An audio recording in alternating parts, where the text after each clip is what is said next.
The last to leave will stream down the highway in armed military convoys, carefully scanning the roads for bombs or insurgent fighters.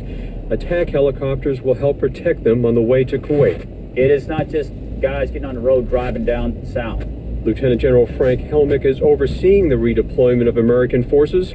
Helmick says there have been few incidents as the American troops make their way home, but they're not taking any chances. Our soldiers are ready if there is a problem on the road. Iraq does remain a dangerous place. That's Major General Jeff Buchanan, the spokesman for American forces in Iraq. He says the last American soldier killed by hostile fire died in a roadside bomb explosion last month, just north of Baghdad. And in September, another soldier died from sniper fire near the northern city of Kirkuk. But the level of security incidents across the country is well down from what it was in 2005, 6, or 7. It's even dropped since last year. There are now about 50 attacks each week all over Iraq, officials say. That's down from 1,600 weekly attacks back in 2007. U.S. forces moved out of Baghdad and other cities 2 years ago, turning over responsibility to Iraqi forces. And last year, the Iraqis took the lead in all combat operations throughout the country.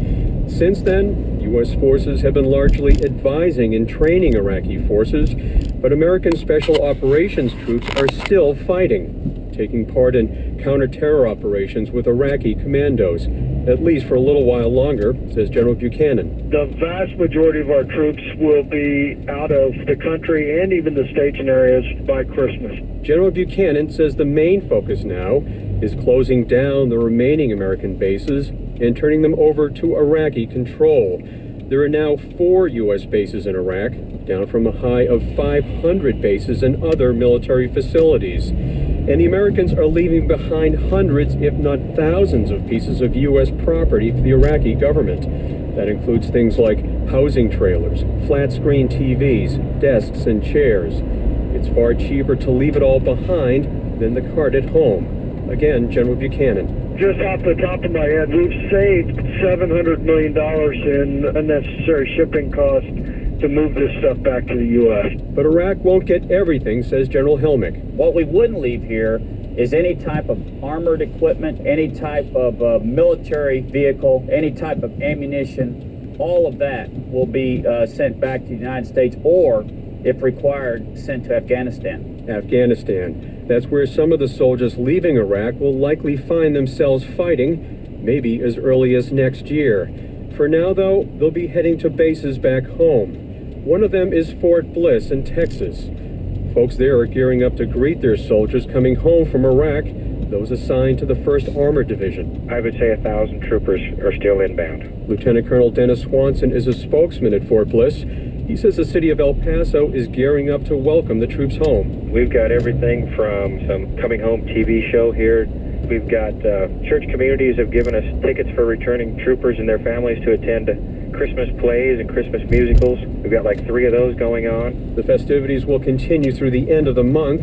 A local businessman has donated 5,000 tickets to the upcoming Sun Bowl in El Paso. Soldiers just back from the war can relax in the stands and watch Georgia Tech take on Utah, and then get ready for their next deployment. Tom Bowman, NPR News, Washington.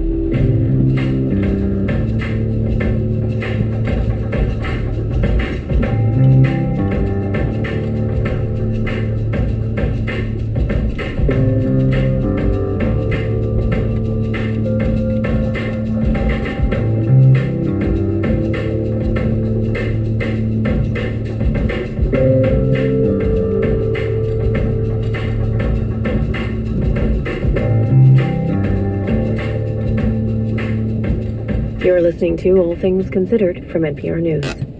Good evening. At 5:19.